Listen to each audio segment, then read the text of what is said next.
변호문들하고 인사합시다. 주님의 이름으로 축복하며 환영합니다. 주님의 이름으로 축복하며 환영합니다. 역사적으로 또 성경에 보더라도 그 하나님께 쓰임받는 사람들은 뭔가 다릅니다. 근데 하나님께 쓰임받는 사람들의 공통점이 있다면 그것은 기도입니다. 그러니까 기도하는 사람을 하나님은 들어 쓰세요. 왜냐하면 기도하는 사람이 믿음의 사람이고 또 기도하는 사람이 하나님을 찾는 사람이기 때문에 그렇습니다. 제가 성도님들의 가정을 신방하다가 지금도 잊히지 않는 한 장면이 떠오릅니다. 연로하신 장로님 댁을 신방을 했는데요. 그 장로님 댁 현관문 안에 이런 문구가 쓰여진 종이가 붙어 있었습니다. 제가 그때 이 사진을 한번 찍어놨어요. 뭐라고 적혀 있습니까? 한번 읽어보죠. 시작. 하나님께 물어보고 하자. 하나님께 물어보고 하자. 나이가 굉장히 많으신 은퇴하신 장로님 그리고 권사님 부부신데요. 자녀들은 다 이제 떠나고 그렇게 부부만 사는데, 근데 제가 저 현관문에 딱 들어가서 종이를 보는 순간 이 장로님이 그래도 교회가 참 어려운 일을 많이 겪었지만 또 교회에 나름 질서를 세우고 또 교회 덕을 세우고 또 성도들로부터 그래도 존경받는 장로로 그렇게 불리우는 그 비결이 바로 이 글귀에 있었다, 이런 생각을 하게 되었습니다. 오늘 시편의 저자 다윗 역시도 사람들로부터 이스라엘 역사상 가장 위대한 왕으로 평가받습니다. 그 비결이 무엇이냐 하면 바로 그가 무엇보다도 기도하는 사람이었다라는 것입니다. 다윗이 하나님께 크게 쓰임받는 이유도 하나님께 물어보고 했기 때문입니다. 역대상 14장 17절에 보면 다윗의 명성이 온 세상에 퍼졌고 여호와께서 모든 이방 민족으로 그를 두려워하게 하셨더라. 딱 한 줄로 다윗을 평가합니다. 다윗이 명성이, 이름이 온 나라에 퍼졌고 모든 이방인들이 다윗을 두려워하게 되었다라는 거예요. 왜 이렇게 하나님이 다윗을 높여주셨을까? 이 구절 바로 앞 구절에 보면 블레셋과의 두 번의 전쟁이 나오는데요. 블레셋이 르바임 골짜기에 진을 쳤을 때 다윗은 즉시 전쟁터로 나가지 않고 먼저 하나님께 기도했습니다. 10절 말씀. 다윗이 하나님께 물어 이르되 내가 블레셋 사람들을 치러 올라가리이까? 하나님이 대답하십니다. 올라가라. 다윗은 그대로 올라가 승리를 거둡니다. 얼마 안 있다가 블레셋이 다시 공격해 왔습니다. 이번에도 다윗은 지난번에 이겼으니까 이번에도 이길 수 있을 거야. 지난번에 하나님이 올라가라고 말씀하셨으니까 이번에도 올라가면 반드시 승리할 거야. 그렇게 생각하고 올라간 것이 아니라 이번에도 하나님께 기도합니다. 14절 말씀. 다윗이 또 하나님께 묻자온대. 하나님이 이르시되 마주 올라가지 말고, 이번에 올라가지 말라는 거예요. 마주 올라가지 말고 그들 뒤로 돌아 기습 공격을 하여라. 다윗은 하나님의 말씀 그대로 또 했습니다. 물어보고 그대로 했더니 또 승리했습니다. 할렐루야. 역대기 기자는 다윗의 명성이 온 세상에 퍼진 이유, 이방인들이 다윗을 두려워한 그 이유를 분명하게 밝히고 있습니다. 그게 뭡니까? 그가 하나님께 물어보고 했기 때문입니다. 하나님께 기도하고 승리했기 때문입니다. 사랑하는 여러분, 하나님께 귀하게 쓰임받기를 원하십니까? 우리 인생 가운데 늘 승리를 맛보기를 원하십니까? 여러분의 이름이, 여러분의 자녀의 이름이 온 세상에 퍼지기를 원하십니까? 다윗처럼 하나님께 물어보고 하는 사람 되시기를 주님의 이름으로 축복합니다. 오늘 이 시편의 배경은 학자들마다 의견이 분분합니다. 크게 두 가지로 나눠지는데, 하나는 압살롬 반역 때에 쓴 시편이다. 또 하나는 압살롬이 장인어른 사울 왕의 추격을 피해서 엔게디 광야에 도망가다가 어느 동굴에 숨어 있었을 때, 그때 사울을 죽일 수 있는 기회가 있었는데 그때 사울 왕을 살려주고 난 다음에 쓴 시편이다. 분명한 것은 아무튼 다윗이 고난 가운데 쓴 시편이라는 것입니다. 특별히 오늘 7절 말씀을 보니까 사람이 바카라 흙을 부스러뜨림 같이 우리의 해골이 스월 입구에 흩어졌도다. 우리의 뼈가 스월 무덤 입구에 흩어졌도다. 자기 자신의 절망의 심정을 고백한 것인데 가만히 이 말씀을 들여다보니까 다윗의 상황이 지금 심상치가 않습니다. 위기 가운데 있습니다. 어떤 위기입니까? 죽음 직전에 놓여 있다라는 겁니다. 죽음 직전의 상황에서 쓴 시편이 분명합니다. 왜 다윗이 죽음 직전의 상황에 이르렀습니까? 그것은 악인들 때문입니다. 악인들은 올무와 함정과 거물로 다윗을 잡아다가 죽이려고 했습니다. 그래서 다윗이 이렇게 기도하죠. 9절 10절입니다. 나를 지키사 그들이 나를 잡으려고 놓은 올무와 악을 행하는 자들의 함정에서 벗어나게 하옵소서. 악인은 자기 거물에 걸리게 하시고 나만은 그 거물에서 면하게 하소서. 다윗은 이와 같은 죽음 직전의 상황에서 무엇을 했습니까? 네, 그렇습니다. 기도했습니다. 2절 말씀에 보면 나의 기도가 주의 앞에 분향함과 같이 되며 나의 손드는 것이 저녁 제사같이 되게 하소서. 지난번 저녁 특별 기도에 이 구절을 제가 소개했습니다. 성경에서 보면 기도를 향에다가 비유하고 있어요. 요한계시록에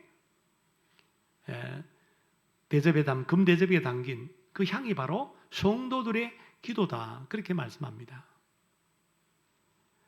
오늘 다윗이 죽음의 직전의 상황 속에서 나의 기도가 주님 앞에 향처럼 주님께 연락되기를 원합니다. 이 기도를 드리는 거예요. 그리고 여기 보니까 나의 손드는 것이, 손을 언제 드냐면 우리는 찬양할 때 손들지만 우리 유대인들은 기도할 때도 손듭니다. 손들고 기도하는 것이, 손들고 하는 이 기도가 저녁 제사가 되게 하소서. 이 저녁 제사라는 이 단어 때문에 초대교회 초기에, 우리 기독교 역사 초기에 우리 믿음의 선배들은 이 시편 141편을 저녁에 부르는 찬송시로 자주 불렀습니다. 저녁 제사는 히브리어 원어로 보면 이 제사는 소제임을 알 수 있습니다. 곡식 제사입니다. 동물 제사가 아니라 곡식 제사예요. 그러니까 내가 손들고 하는 이 기도도 정말 저녁에 드리는 소제 제물처럼 하나님께 상달되기를 원합니다. 이 기도를 드린 것이에요. 사랑하는 여러분, 하나님은 오늘 이 시편을 통해서 우리에게 고난 가운데, 특별히 죽음의 직전의 위기 가운데서 드린 이 다윗의 기도를 가르쳐주고 계십니다. 사랑하는 성도 여러분, 위기 가운데 있을 때 오늘 이 다윗이 드린 이 기도 제목으로 여러분 함께 기도하시기를 축복합니다. 다윗의 기도 제목 가운데 배워야 될 기도 제목은 두 가지입니다. 첫째로 말로 범죄하지 않게 하소서. 3절 말씀을 다 같이 3절 읽어봅니다. 시작. 여호와여 내 입에 파수꾼을 세우시고 내 입술의 문을 지키소서. 한 번 더 시작. 여호와여 내 입에 파수꾼을 세우시고 내 입술의 문을 지키소서. 하나님의 마음에 합당한 자라고 하나님께 인정받는 다윗. 정말 다윗은 하나님의 마음에 꼭 맞는 사람이라는 뜻입니다. 하나님의 마음에 드는 사람의 기도답습니다. 비록 성군 다윗이지만 다윗도 말의 실수가 아마 많았을 것입니다. 왜냐하면 말의 실수가 없는 사람은 야고보서 3장 2절에 보면 온전한 사람이라고 말씀하고 있기 때문입니다. 여러분, 우리 가운데 완벽한 사람이 어디 있습니까? 다 말에 실수가 있고 말로 죄를 짓고 살아가는 불완전한 사람이죠. 다윗은 또 말의 위험성, 말의 해악성을 너무나 잘 알고 있었습니다. 야고보서 3장 6절에 보면 혀는 곧 불이요 불의의 세계라. 혀는 우리 지체 중에서 온몸을 더럽히고 삶의 수레바퀴 코스를 불사르나니 그 사라는 것이 지옥불에서 나느니라. 8절에도 혀는 능히 길들일 사람이 없나니 쉬지 않는 악이요 죽이는 독이 가득한 것이라. 다윗은 이 야고보서에 나오는 이 말씀, 이 지혜의 말씀을 너무나도 잘 아는 사람처럼 보여요. 그는 말이 사람들에게 상처를 줄 수 있고 그 말이 사람들을 죽일 수도 있고 또 그 말하는 그 당사자도 그 인생을 망칠 수 있다라고 하는 것을 너무나 잘 알았습니다. 그래서 다윗은 아무리 악인들이 자신을 거물로 올물로 잡으려고 죽이려고 하더라도 그 악인들에게조차도 나는 말로 죄짓지 않겠다라고 생각해서 하나님 앞에 도움을 구하는 기도를 했습니다. 실제로 다윗은 악한 사람 원수에게도 말로 범죄하지 않으려고 했던 사람이에요. 시편 39편 1절에 보면 이런 말씀이 있습니다. 내가 말하기를 나의 행위를 조심하여 내 혀로 범죄하지 아니하리니 악인이 내 앞에 있을 때에 내가 내 입에 재갈을 먹이리라. 입에 재갈을 먹이면 말을 못해요. 악한 원수가 내 앞에 있는데 얼마나 감정이 북받치겠어요. 보통 사람 같으면 분노해서 악인에게 막 온갖 저주를 퍼붓고 욕을 그렇게 퍼부을 겁니다. 근데 그 악한 원수라 할지라도 내가 말로 죄짓지 않기 위해서 다윗은 자기 입에다가 재갈을 물리겠다고 그렇게 고백하고 있어요. 여러분 이게 어떻게 쉬운 일이겠습니까? 나를 공격하고 내가 아무 잘못도 없는데 나를 험담하고 나를 죽이려고 덤비드는 악한 원수에게는 다분히 우리는 감정적으로 반응할 수밖에 없기 때문입니다. 그래서 다윗은 자신의 어떤 주의력이나 자신의 어떤 자제력으로는 도저히 자신의 감정과 자신의 이 말을 다스릴 수 없음을 깨닫고 하나님께 도와달라고 기도를 한 것이죠. 여호와여, 내 입에 파수꾼 경비병을 세워 주시옵소서. 내 입술의 이 문을 지켜 주시옵소서. 이런 점에서 다윗은요 참 지혜로운 사람이에요. 미국의 NFL 미식 축구 선수 가운데 어떻게 보면 가장 유명한 전설적인 쿼터백 톰 브레디라는 선수가 있습니다. 잘생겼죠? 그는 선수 생활하는 동안에 한 팀이 7번 이상 우승한 적이 거의 없을 정도인데 이 사람은 자기가 몸담은 팀을 우승으로 이끌었는데 7번이나 우승을 시킨 그런 영웅이었습니다. 미국 사회에서 이런 말이 있어요. 그는 톰 브레디급이다. 그는 톰 브레디급이야. 이런 말은 관용구예요. 그 분야에서 논란의 여지가 없는 1인자야. 승리를 보증하는 보증수표야. 이런 뜻이에요.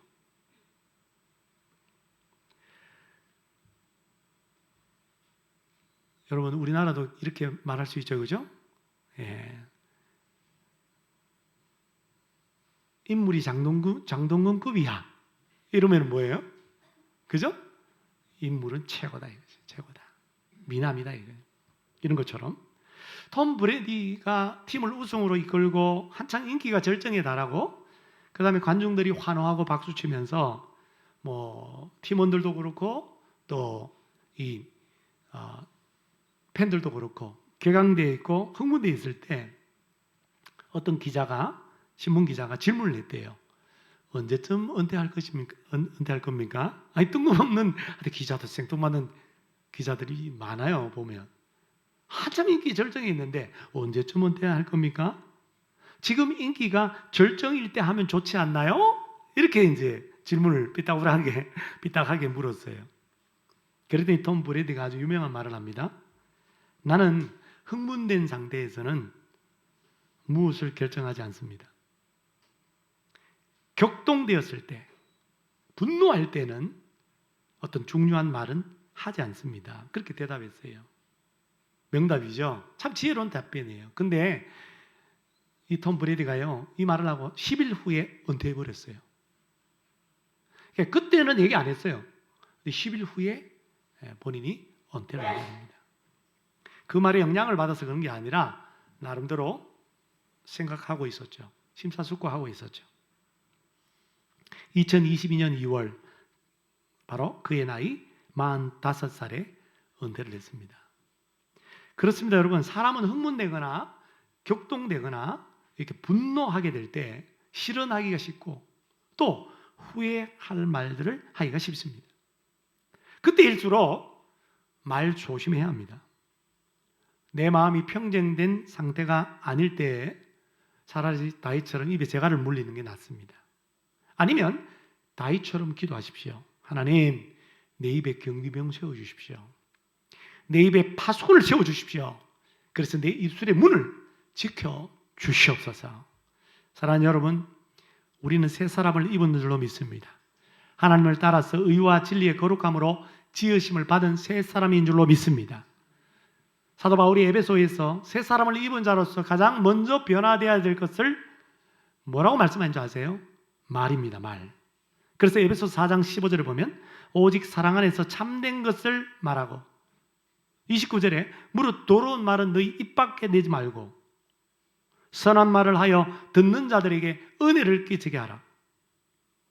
그러므로 말로 실수하고 범죄하는 나 자신임을 우리 하나님 앞에서 오늘 이 말씀 앞에서 솔직하게 고백하고 인정하고 오늘 다윗처럼 내 의지로 내 노력으로 내 결단으로 안 되기 때문에 하나님께 여호와여 내 입에 파수꾼을 세워주십시오. 말로 범죄하지 않게 해주십시오. 이렇게 여러분 기도하시기를 축복합니다. 마지막 두 번째는 유혹에 빠지지 않고 악에서 구하소서. 4절 말씀을 다 같이 읽습니다. 4절 시작.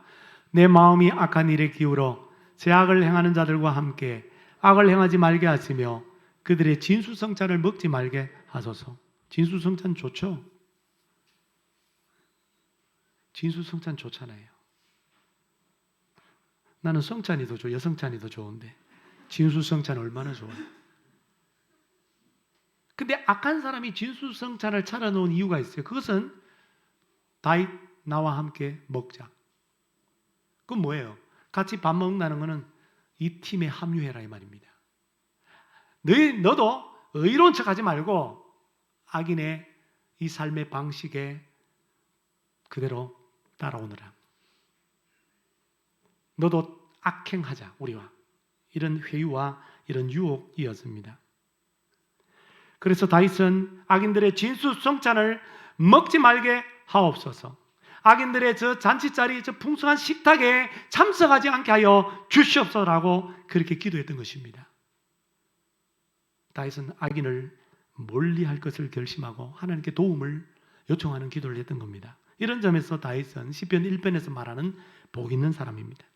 복 있는 사람은 악인들의 꾀를 따르지 않고 죄인들의 길에 서지 않고 오만한 자리에 앉지 않는다 그랬어요. 또 다윗의 기도를 가만히 오늘 4절 말씀을 묵상해 보니까 주님 가르쳐 주신 주기도와 너무나 닮았어요. 마태복음 6장 10절 13절 주기도에 보면 우리를 시험에 빠지지 않게 하시고 악에서 구하소서. 여기 시험은 뭐예요? 테스트가 아니라 템프테이션, 유혹이라고 그랬습니다. 이 주기도랑 오늘 다윗의 기도가 너무 닮았단 말이에요. 그래서 제가 어떤 생각을 했냐면 진짜 다윗의 혈통에서 구주 예수 그리스도가 나신 것은 우연한 일이 아니구나. 기도도 닮았다. 기도도. 다윗은 이 기도에다가 악에서 구하소서, 유혹에 빠지지 않고 악에서 구하소서, 이 기도에다가 하나의 놀라운 기도를 덧붙입니다. 5절 말씀. 의인이 나를 칠지라도 은혜로 여기며 책망할지라도 머리에 기름같이 여겨서 내 머리가 이를 거절하지 아니할지라. 이 기도는 어떤 기도냐면 다윗은 자신을 치고 뭘로 치냐면 말로 치고 책망해 줄 수 있는 의인을 하나님 보내주십시오라는 기도입니다. 더 나아가서 의인이 자신을 치고 책망하는 것을 은혜로 여기고 그리고 머리 기름처럼 소중하게 여기겠다라는 기도입니다. 다윗이 왜 이렇게 기도했습니까? 4절 말씀 보십시오. 4절. 자신의 마음이 악한 일에 기울어지지 않기 위해서, 악행하는 자들과 함께 악을 행하지 않기 위해서, 악행하는 자들의 진수성찬을 먹지 않기 위해서였습니다. 그러니까 다윗의 기도 4절, 5절을 결합하면, 연결하면 이런 기도예요. 행악자들과 함께 악을 행하지 않기 위하여 내 마음이 악한 일에 기울어지지 않도록 내 마음을 붙들어줄 의인, 나를 책망해줄 의인을 보내주시옵소서. 내가 그의 말을 듣겠나이다. 여러분, 책망의 말 아무리 여러분 선한 사람이 한다 할지라도 듣는 거 좋아하는 사람 별로 없더라고요. 그렇잖아요. 누가 여러분 꾸지람을 듣는 걸 좋아합니까? 없어요. 꾸지람 들을 때는, 책망을 들을 때는 다 기분이 나빠요. 근데 오늘 다윗은 나를 책망해 줄 수 있는 의인을 보내달라고, 그 책망의 말을 내가 은혜로 받아들여서 내가 악에서 떠날 수 있다면, 내가 저 악행자들의 진수성찬을 먹지 않을 수 있다면 하나님 그렇게 해주십시오. 내가 의인의 말을 듣고 내가 악에서 떠나겠습니다. 그 유혹을 이기겠습니다. 이런 기도입니다. 여러분, 얼마나 위대한 기도입니까? 이런 점에서 다윗은 또 지혜로운 사람임을 알 수 있습니다. 여러분, 왜냐하면 지혜 문학인 잠언에 보면요, 말에 관한 교훈도 많지만 잠언에 보면 특별히 조언과 책망을 듣는 자의 자세에 대해서 많이 말씀하고 있습니다. 다윗은 의인의 비판이나 책망을 은혜로 여기며 받아들이는 지혜로운 사람이라는 겁니다. 그래서 잠언 12장 15절에 보면 지혜로운 자는 권고를 듣습니다. 잠언 15장 32절에 보면 생명의 경계를 듣는 귀는, 즉 훈계, 사람을 살리는 훈계를 듣는 귀는 지혜로운 사람에게만 있다는 거예요. 어리석은 사람, 거만한 사람, 교만한 사람은요, 조언이나 책망을 들을 귀가 없는 거예요. 또 하반절에 보면 훈계를 받기를 싫어하는 자는 자기 영혼을 경히 여김이라. 견책, 즉 징계나 책망을 달리게 받는 자는 지식을 얻느니라. 그렇습니다, 여러분. 우리가 책망을 원하고 또 그 책망에 귀를 기울이고 그 책망을 받아들이고 그 책망을 통해서 내 삶의 변화가 일어나는 사람은 지혜로운 사람입니다. 지혜를 얻는 필수 요소가 뭐냐? 다른 사람의 책망을 귀 기울여 듣는 것입니다. 다윗은 참 놀라워요. 다윗은 의인의 책망만 듣는 사람이 아니라 악한 원수의 저주와 책망까지도 듣는 사람이었습니다. 다윗의 압살롬 아들의 반역으로 말미암아 왕궁에서 맨발로 도주한 지 얼마 되지 않아서 바우림이라는 곳에 도착했는데, 거기서 시므이라는 한 남자가 다윗을 향해서 온갖 욕을 해대고 저주를 퍼부었습니다. 그 저주의 내용은 이것입니다. 피를 흘린 자여, 이 악한 자여, 가거라 가거라. 사울 족속의 모든 피를 여호와께서 너에게로 돌리셨도다. 네가 압살롬 반란 아들의 반역을 당해서 이렇게 왕의 자리에서 쫓겨난 것은 네가 사울 왕을 죽이고 사울 왕의 왕조를 무너뜨린 그 죄에 대한 대가라는 거예요. 왜냐하면 이 시므이도 사울 왕과 똑같은 베냐민 지파 사람이기 때문입니다. 사울과 남이 아니었기 때문이에요. 그래서 다윗이 왕이 된 것에 대해서 굉장한 불만을 품고 있던 사람이었어요. 그래서 이때다 싶어가지고 궁지에 몰린 다윗을 향해서 온갖 저주를 퍼부었던 것입니다. 그때 이 저주의 말을 들은 다윗 왕의 측근인 아비새가 9절 말씀에 보니까 죽은 개가 어찌 내 주 왕을 저주하겠습니까? 청컨대 내가 건너가서 그의 머리를 이 칼로 베게 해 주십시오. 그렇게 요청했습니다.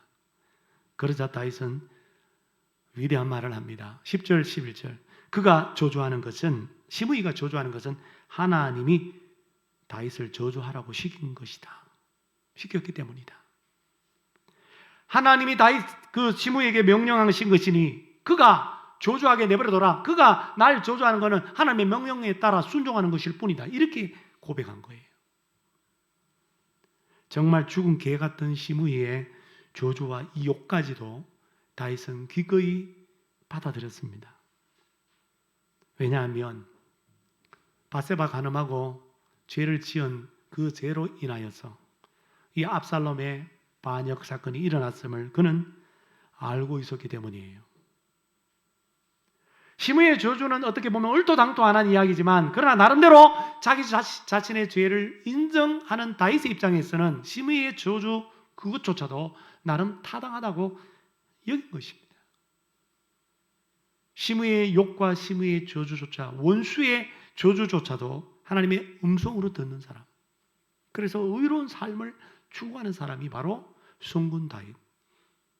하나님께서 그 사람을 쓸 수밖에 없지 않습니까? 사랑하는 여러분, 하나님이 쓰시는 사람은 이렇게 다릅니다. 말도 다릅니다. 삶도 다릅니다. 기도도 다릅니다. 오늘 악인들이 자기처럼 악행하라고 유혹하는 이 세상 속에 우리가 살고 있습니다. 의로운 척하지 말고 우리의 이 팀에 합류해서 우리와 함께 죄짓고 살자. 즐기며 살자. 왜 그렇게 고리타분하게 그렇게 사느냐? 라고 회유하는, 진수성찬 차려놓고 회유하는 이 세상 속에 살고 있습니다. 그리고 우리 안에는 여전히 죄된 본성이 남아있어요. 악을 행하고자 하는 그 죄된 본성이 남아있고 악의 경향성이 남아있습니다. 그러므로 우리는 다윗처럼 의로운 삶을 살고 싶은 그 우리의 소망은요, 나의 의지로 되지 않습니다. 나의 노력으로 되지 않습니다. 결단으로 되지 않습니다. 오직 기도 없이는 불가능한 줄로 믿습니다. 그러므로 다윗의 기도를 배워야 합니다. 이 기도 제목을 따라서 올 한 해 동안 여러분 기도할 수 있기를 축복합니다. 다윗 따라합니다. 말로 범죄하지 않게 하소서. 유혹에 빠지지 않고 악에서 구하소서. 이 기도를 드림으로 다윗처럼 악인들의 유혹을 이기고 이 어두운 세상, 죄악 많은 세상 속에서 의로운 삶을 살고 하나님께 붙잡히바 되어 다윗처럼 위대하게 귀하게 쓰임받는 저와 여러분들이 다 될 수 있기를 주님의 이름으로 축원합니다.